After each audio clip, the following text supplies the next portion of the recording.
قارون کے متعلق آپ نے بہت سی حکایات اور واقعے سنے ہوں گے۔ یہ وہ آدمی تھا جسے عبرت کے طور پر اللہ نے قرآن کریم میں اس کا ذکر کیا ہے۔ قارون کا قصہ بنی اسرائیل میں صاف صاف ملتا ہے۔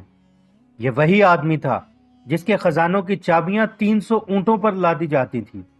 قارون سے زیادہ دولت تاریخ انسانی میں کسی کے پاس نہیں تھی۔ قارون موسیٰ کے سگے چچا یسور کا بیٹا تھا۔ یہ نہایت خوبصورت اور اچھے اخلاق والا لڑکا تھا۔ لوگ اسے جوانی میں منور کے لقب سے پکارتے تھے۔ وہ تورات کا بہت بڑا قاری اور عالم بھی تھا۔ اس کی پرورش موسیٰ علیہ السلام کے قرب میں ہوئی، اس لیے وہ تورات کو بہت خوبصورت انداز سے پڑھتا تھا۔ قارون کی موسیٰ علیہ السلام کے لوگ بہت عزت کرتے تھے۔ شروعات میں قارون موسیٰ علیہ السلام پر ایمان بھی لے آیا، اور جب بنی اسرائیل کو تبدیوں سے نجات ملی تو وہ مصر کو چھوڑ کر سرزمین موعود کی طرف ہجرت کر گئے۔ وہاں اس کے حالات بدلنے لگے۔ وہ اپنی قوم کا امیر ترین آدمی بن گیا۔ اس کے ہاتھ میں بے شمار دولت آئی، جس کا ذکر اللہ تعالیٰ نے قرآن کریم میں یوں کیا ہے: بے شک قارون موسیٰ علیہ السلام کی قوم سے تھا، پھر اس نے قوم سے زیادتی کی۔ ہم نے اسے اتنی دولت دی جن کی چابیاں اٹھانا ایک طاقتور جماعت پہ بھی بھاری تھا۔ ایک جگہ اللہ تعالیٰ نے اور ارشاد فرمایا، جب اس کی قوم نے قارون سے کہا اتراؤ نہیں، بے شک اللہ تعالیٰ اترانے والوں کو پسند نہیں کرتا، اور جو مال تجھے اللہ نے عطا کیا ہے اس میں سے آخرت کا حصہ طلب کر اور دنیا کا مقام مت بھول۔ لوگوں پر احسان کر جیسا اللہ نے تجھ پر احسان کیا ہے، اور زمین میں فساد نہ کر، بے شک اللہ فساد کرنے والوں کو پسند نہیں فرماتا۔ اور پھر جب زکوٰۃ کا حکم ہوا تو موسیٰ علیہ السلام نے اس سے زکوٰۃ کا عہد لیا، تو اس نے وعدہ کیا کہ اپنے مال کا 1000واں حصہ زکوٰۃ دے گا۔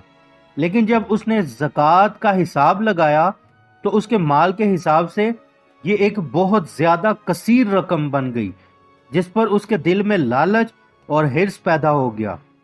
لہٰذا اس نے ایک گندی چال چلنے کا سوچا، اور بنی اسرائیل کا ایک گروہ جو اس کا حمایتی تھا انہیں بلایا اور کہا، موسیٰ نے بہت سے امور تم سب سے لیے ہیں، اب وہ ہم سے ہمارا مال بھی مانگ رہا ہے، لہٰذا ایک بدکار عورت کو لے کر میرے پاس آؤ تاکہ اس کا کچھ مال دے کر موسیٰ علیہ السلام پر تہمت لگا کر انہیں بدکار ثابت کیا جائے۔ ایک بدکار عورت لائی گئی۔ قارون نے اپنے گروہ کو اکٹھا کیا اور موسیٰ علیہ السلام کے پاس جا کر کہا، اے موسیٰ، جو زنا کرے گا آپ کے نزدیک اس کی کیا سزا ہے؟ جس پر موسیٰ علیہ السلام نے کہا، اسے سنسار کر دیا جائے یہاں تک کہ وہ مر جائے۔ قارون نے کہا، حتیٰ کہ اگر یہ کام آپ بھی کریں؟ جس پر موسیٰ علیہ السلام نے کہا، ہاں، یہ کام میں بھی کروں تو یہی سزا ہے۔ جس پر قارون نے کہا، بنی اسرائیل کے لوگ آپ پر یہ الزام رکھتے ہیں کہ آپ نے بھی یہ کام کیا ہے۔ موسیٰ علیہ السلام نے کہا، اس عورت کو میرے پاس لاؤ۔ جب وہ عورت سامنے لائی گئی تو موسیٰ علیہ السلام نے اس عورت سے کہا، اے عورت، اس پروردگار کی قسم جس نے دریا کو پھاڑ کر راستہ بنایا اور فرعون کو غرق کر کے اس کے ظلم سے نجات دی، سچ بتا معاملہ کیا ہے؟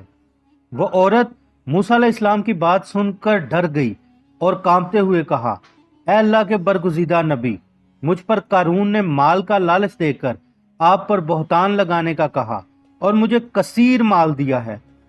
اس وقت موسیٰ علیہ السلام آبدیدہ ہو کر رب کے حضور سجدے میں گر گئے۔ شکر بجا لانے کے بعد دعا کی، اے اللہ، قارون پر اپنا غضب دکھا دے۔ یہ سن کر جو لوگ قارون کے ساتھ تھے اس سے الگ ہو گئے۔ اللہ کا حکم آ گیا، موسیٰ علیہ السلام زمین کو حکم دے۔ جس پر موسیٰ علیہ السلام نے زمین سے کہا، قارون کو نگل جا، اور پھر دیکھتے ہی دیکھتے قارون اور اس کا محل زمین میں دھسنے لگے۔ قارون زور زور سے پکارتا رہا، پھر جب زمین نے اس کو پورا نگل لیا تو زمین کا شگاف خود ہی بند ہو گیا۔ قارون کی دولت اور قارون کو اللہ تعالیٰ نے لالچ کرنے والوں کے لیے نشان عبرت بنا دیا۔ ویڈیو اچھی لگے تو لائک اور سبسکرائب کر دیں۔ اپنا بہت خیال رکھیں۔ ملتے ہیں ایسے ہی واقعے کے ساتھ اگلی ویڈیو میں۔ تب تک کے لیے اللہ حافظ۔